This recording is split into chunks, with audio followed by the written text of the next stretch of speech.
Drums thunder in the distance. The air crackles with tension. A nation is on the brink of collapse. Hello everybody, I'm Mr. Wolf. Today, we journey back to a time of chaos and heroes, to witness the rise of the Thunder Emperor. The late 18th century was a dark chapter for Vietnam. The country was fractured, torn apart by a century-long conflict. In the north, the Trin Lords held the ancient capital, their power waning but their grip still firm. In the south, the new N Lords ruled, their ambitions clashing with their northern rivals. The land was exhausted, the people weary, and the very soul of the nation seemed to be unraveling. It was a time of division, a chessboard where warlords moved their armies like pawns, and the common folk paid the price in blood and tears. From this crucible of chaos, a new force emerged, born from the heart of the common people.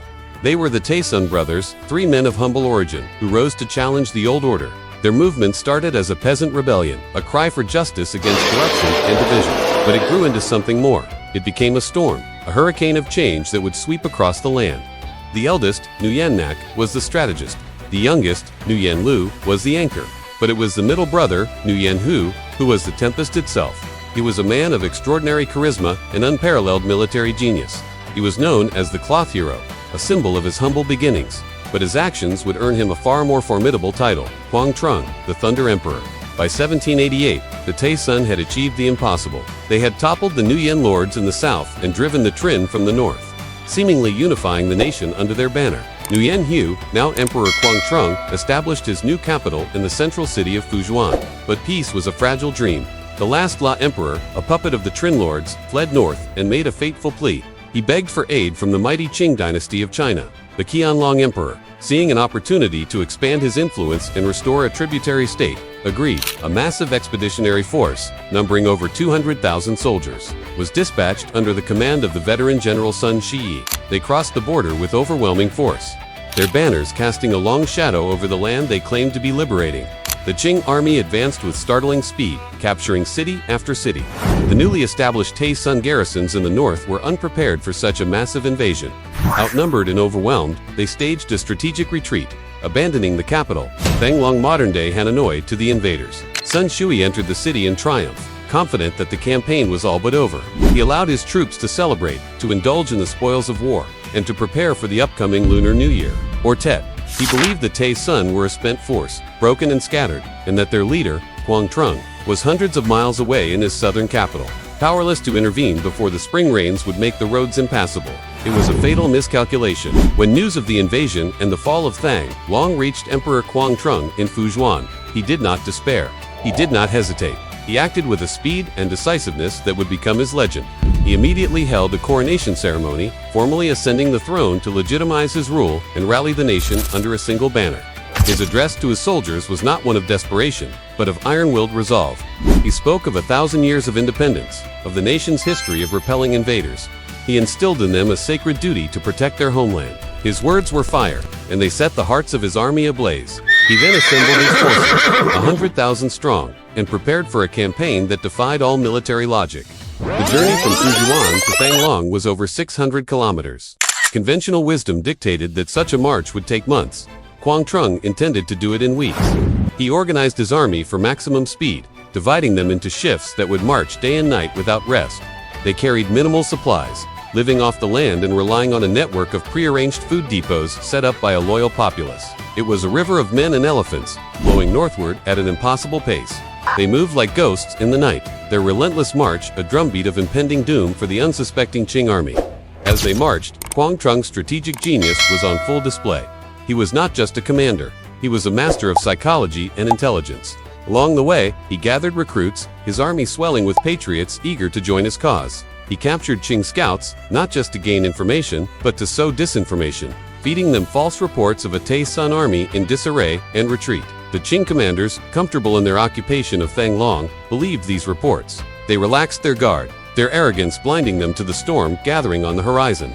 By the time Quang army reached the northern heartlands, they were a perfectly honed weapon, and their target was completely unaware of its imminent arrival. The emperor planned his final assault for the one moment the enemy would be most vulnerable, the height of the Tet celebrations. He would turn their moment of greatest joy into their moment of utter annihilation. The date was set, the night of the 5th day of the Lunar New Year, 1789. History was about to be written at lightning speed. The night was cold and dark. The city of Thanglong was alive with the sounds of celebration. firecrackers echoing in the streets as the occupying Qing army reveled, drunk on wine and victory. They were oblivious. South of the city, under the cloak of a moonless sky, the Thunder Emperor prepared to strike. His plan was a masterstroke of coordinated, multi-pronged assault. The main thrust was aimed at the key defensive outpost of Ngok Hoi. This was the linchpin of the Qing southern defense, a heavily fortified position, bristling with cannons and thousands of elite troops. To breach it, Quang deployed a special shock troop.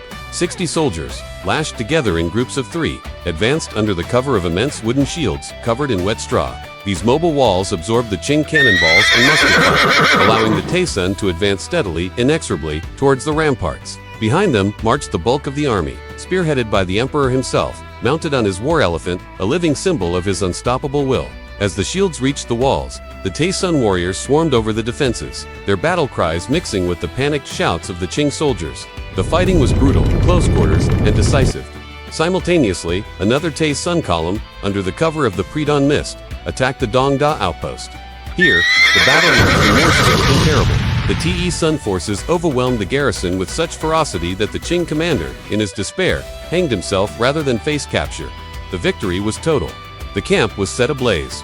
The flames, a terrifying beacon visible from the walls of Thanglong. When General Sun Shiyi was woken from his drunken slumber by the sounds of battle, and the sight of the inferno at Dongda, panic seized the Qing command.